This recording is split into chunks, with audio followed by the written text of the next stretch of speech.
बहुचर्चित नव दास हत्याकांड मामला एवं पुणी आसी चर्चा को तत्कालीन बीजेडी सरकार रे जड़े प्रभावशाली कैबिनेट मंत्री थिबा समय रे श्री दास को तांकरी जिल्ला रे गुली करी हत्या करा जायथिला। राज्यर तदंतकारी संस्था एहार तदंत करी आसुछंती एवं पूर्वरु मध्य घटनार उच्चस्तरीय सीबीआई जांच हेउ बोली बहु राजनेता दाबी करी आसुथिबा बेले सरकार परिवर्तन पर राज्यर आईन मंत्री एवं इंग्राजी दैनिक को साक्षात्कार रे एही हाई प्रोफाइल हत्याकांड रही ए संपर्क में झारसुगुड़ा विधायक श्री टंकधर त्रिपाठी निजर प्रतिक्रिया प्रदान करिसेंती। झारसुगुड़ार परिवेशविद सत्यनारायण राव एवं युव समाजसेवी देवानंद बारिक मध्य सेमानंकर प्रतिक्रिया रे सीबीआई तदंत संबंध में कहिसेंती। Local news Jharsuguda. देखंतु निश्चित भाव में हवा कथा कारण विगत दिन में आपण दिन द्विपहरे ओडिशार जड़े कैबिनेट मंत्री को गुली मारदेवार घटना हो, परी घटना हो, ममता मेहर घटना हो किंबा पिहुर घटना हो, सबू कथारे सरकार जांच करुछंती कही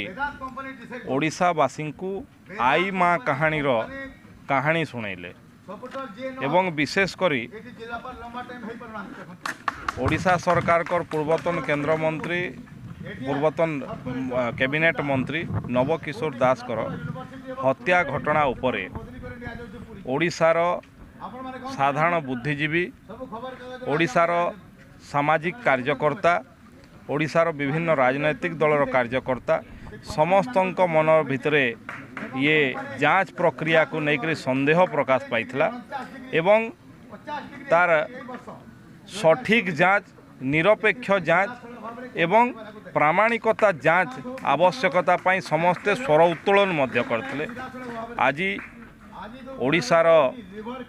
आईन मंत्री ए कथा कहिसंती जे ये सबू केसर रिओपन हबो, निश्चित भाव में हवा कथा एवं सत्यासत्य लोक मान पाखक आसवा कथा एवं जो जांच लोकंकर विश्वास योग्य जांच हवा कथा, आई माँ कहानी गप हवा कथा नुहे। निश्चित भाव में देखु जेहेतु से आमर ओडिशार जड़े कैबिनेट मंत्री थिले, स्वास्थ्य मंत्री थिले एवं आमर निर्वाचन मंडली से जड़े विधायक थिले। जिते दिवालोक जो हत्या कर दिया गला तो आम मान निश्चित भाव में हक अच्छी कि आम आमर एमएलए आमर मंत्री को कौन पे मारी दिया गला किए मारला ताहा जानिबा आम पक्षर निश्चित भाव में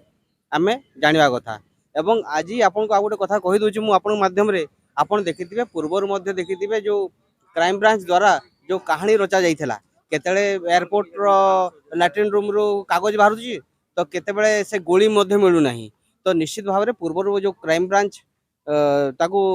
इन्वेस्टिगेशन करूथला ताहा केते तो सत्य सत्य आम मध्य जानि नाहु एवं पुराना मध्य जो से जो विरोधी दल बीजेपी सरकार जो थिले से तो बीजेपी किसी नेता सब बारंबार कह सीबीआई तदंत होगा उचित।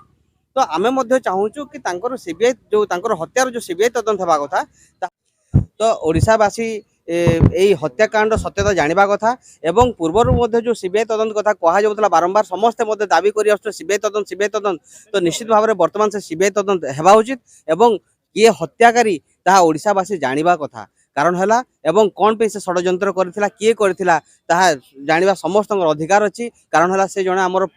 दिवंगत जने से कैबिनेट मिनिस्टर थिले। तेणु आपण माध्यम रे मु सरकार को निवेदन मध्य करुच्ची कि तुरंत सीबीआई तार इनक्वारी करा जाऊ एवं सत्यता जेते खूब शीघ्र लोक निहत रूप से आम जड़े जेहेतु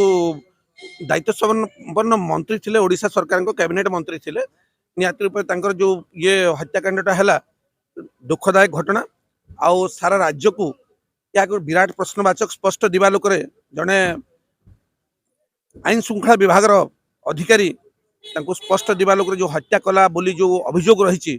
संपूर्ण रूप से निंदनीय या उपरे राज्य सरकार आईन विभाग बा आईन श्रृंखला विभाग जदि मुख्यमंत्री हाथ में न्यस्त थिला आ एपरी घटना घटला जोटा कि ओडिशा पाई संवेदनशील घटना ओडिशा पाई समग्र भारतवर्ष पाई कौन कैबिनेट मिनिस्टर को स्पष्ट दिवालोक जड़े पुलिस अधिकारी मारिबाटा सबुठ आश्चर्यान्वित करुचे। से यार सीबीआई तदंत निहाती रूप से हवा दरकार जी ये पछरे गोटे सिंडिकेट काम करूला सिंडिकेट पछरे किए किए माने रही आम निश्चित रूप से आम जेहेतु ଝାରସୁଗୁଡ଼ା ନିର୍ବାଚନ ମଣ୍ଡଳୀରୁ ସେ ପ୍ରତିନିଧିତ୍ୱ କରୁଥିଲେ ଆଉ ଓଡ଼ିଶା ସରକାରଙ୍କର କ୍ୟାବିନେଟ୍ ମନ୍ତ୍ରୀ ଥିଲେ। ତ ଆମ ଡିମାଣ୍ଡ ରହିଛି এই হত্যাকাণ্ডর নিহাতি রূপে সিবিআই তদন্ত করা যাও, তাহলে সরকারଙ୍କର পারিয়া পণিয়া কথাটা পদাকু আসব আর স্বচ্ছতা জনা পড়ব। এটা আমার নিহাতি রূপে ডিমান্ড রয়েছে। আমি পূর্বর যেদিন হত্যাকাণ্ড হল সেদিন বি কহিলু আজি বি কহুছু যে ইয়ার সিবিআই তদন্ত নিহাতি রূপে হওয়া দরকার, তাহলে যাই সত্যাসত্য পদাকু আসব আর তাঙ্কর হত্যাকাণ্ডর পছরে কেউ কেউ মানে রহিଛନ୍ତି ଏହା ଓଡ଼ିଶାବାସୀ ଜାଣିପାରିବେ।